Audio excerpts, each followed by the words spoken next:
Selamat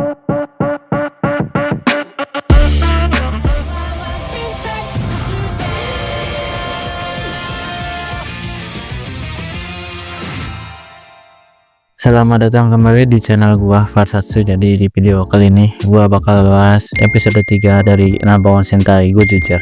Kenapa gak upload episode 1 dan 2 barengan dulu sesuai rencana yang gua paparkan kemarin di community post? Ya karena gak ada waktu gua cuy. Ya dimana itu bulan-bulan sekarang itu bulan-bulannya sibuk gua asli cuy.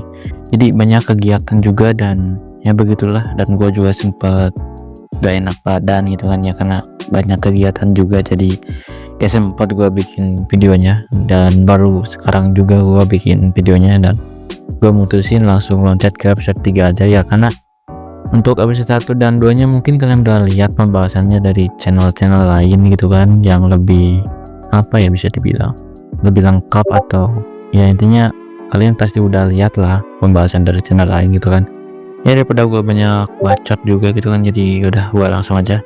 Tapi sebelumnya ya, buat kalian yang menunaikan ibadah puasanya, semoga lancar ya guys ya, semoga tidak mokel gitu kan, sama kayak gue anti mokel cuy. Oke, langsung saja kita bahas episode 3. Suatu hari, Tono yang sedang bekerja di toko buah mencium bau tidak enak yang membuatnya memeriksa toko dan pengunjung. Tindakan ini mengganggu pelanggan dan membuat pemilik toko memecatnya. Saat keluar, Tono bertemu dengan Rikuo yang menjelaskan bahwa tindakan anehnya ini adalah efek samping dari kontrak dengan Sentai. Rikuo memiliki pendengaran yang tajam, sedangkan Ryugi memiliki kekuatan yang besar. Sementara Tono diduga memiliki penciuman yang tajam. Tono tidak peduli dengan hal itu dan mencari sumber bau tersebut yang ternyata berasal dari buah persi, serta dari seseorang perdana menteri yang muda bernama Atami Tokonatsu yang sangat populer. Atami juga dikenal sebagai prajurit Sentai yang bernama Don Momotaro. Sedangkan di sisi lain, pemilik toko merasa iri pada popularitas Atami dan secara tidak sengaja terjebak oleh monster yang mengubahnya menjadi monster baru bernama Popul No One atau No One Populer. Monster ini berusaha mempengaruhi warga kota, namun Don Momotaro berhasil mengusirnya. Di tempat lain, Tono, Rikuo, dan Ryugi berusaha mendapatkan Sentai Ring dari Atami, dan tiba-tiba mereka kedatangan Goju Black, yaitu Dede Gemes gua, Sumino Chikawa, yang merasa mereka tidak bisa mengalahkan Atami yang selalu dilindungi pengawalnya. Sumino pun bertanya kenapa mereka tidak saling bertarung. Rikuo beralasan bahwa mereka akan bertarung setelah mengumpulkan semua cincin, dan Ryugi pun bertanya tentang identitas Sumino, namun dia pun pergi tanpa menjelaskan karena ya dia harus pergi ke suatu acara.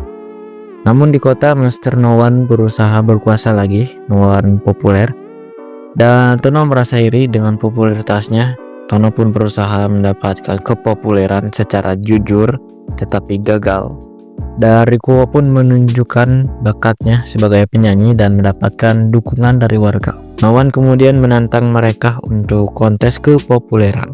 Di kontes tersebut, Tono merasa mustahil untuk populer, tetapi Atami menawarkan bantuan. Meskipun Tono menolak, Tono tetap dibantu oleh si Atami.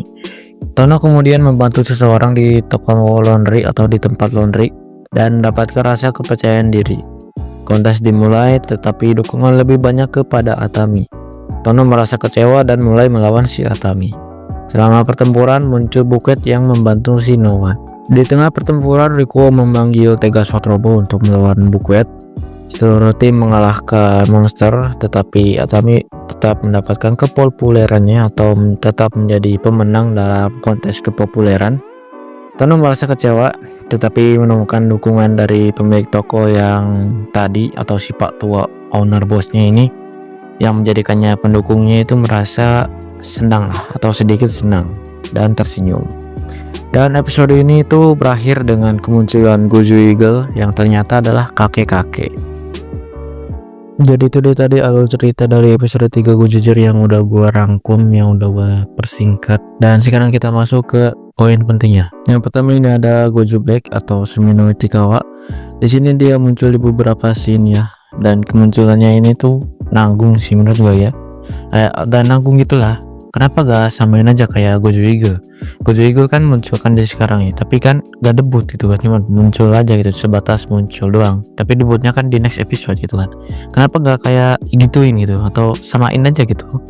Kayak kan Gojo Tyranno, Gojo Lion juga kan disemai gitu cuy, debutnya sama dan kemunculannya juga sama gitu.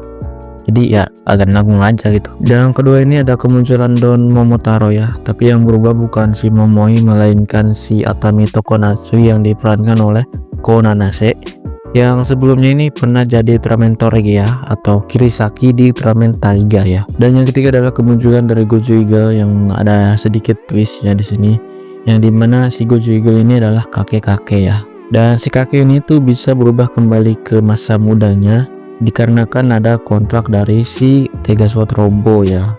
Jadi ada sebuah privilege lah gitu, sama kayak si Tono kan, si Tono dapat privilege ya, atau efek samping dari kontraknya, yang dimana penciumannya itu jadi tajam gitu kan ya, mirip-mirip gitulah. Dan kayaknya sih ini si kakek, kalau ada teori ya, gua nemu teori ya, kalau si kakek ini kalau dia kehabisan energi maka akan jadi tua ya, tapi gak tahu sih itu benar atau enggak ya, karena ya cuma teori juga gitu kan. Jadi ya itu doang sih. Yang keempat di sini ada penggunaan Sentai Ring.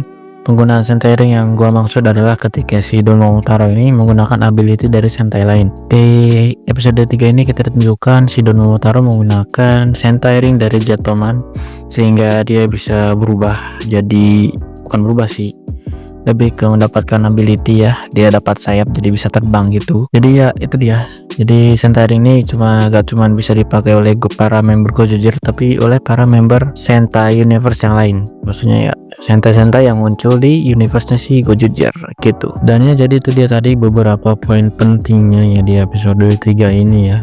Dan ya udah sih, selebihnya gitu-gitu aja sih cuy. Cuman ya ini episode yang lebih baik lah, atau mendingan daripada episode yang kedua kemarin ya. Gak usah ditanya lah ya, itu berantakan banget. Kayak pacingnya itu gak rapi, kayak kecepatan banget, pas pace itu kan, tiba-tiba dari sini di situ. Terus konklusi ceritanya juga bikin bingung gitu kan, gak ngerti gua pas nonton, harus nonton berkali-kali dulu biar ngerti gitu kan. Jadi ya gitulah ya. Jadi ini tuh jauh lebih baik atau mendingan lah. Jadi bisa dibilang episode 2 itu kurang banget, sedangkan episode ketiga ini itu kurang aja. Jadi kurang banget dan kurang aja. Dan ya gua sekalian simpulin episode yang pertama aja lah ya. Menurut gua untuk episode yang pertama itu biasa aja ya. Jadi ya nggak terlalu keren dan nggak bagus atau gak jelek juga, jadi ya biasa aja gitu kan untuk episode 1. Jadi ya itu tadi pembahasan gua soal si episode 3 dari Gojoger ini. Menurut gua ini episode yang kurang, tapi ya mendingan daripada episode yang kemarin, episode yang kedua. Jadi ya itu udah sih. Jadi buat kalian yang ada pendapat lain ya, kalian tinggal komennya di bawah, dan misalkan kalau kalian punya teori ya kalian juga komen aja lah. Dan apalagi ya, ya udah sih itu doang sih. Selamat menunaikan ibadah puasa bagi kalian yang menjalankannya, semoga tidak mokel ya. Semoga tahun ini pula ya. Gua Farsatsu pamit undur diri, ciao.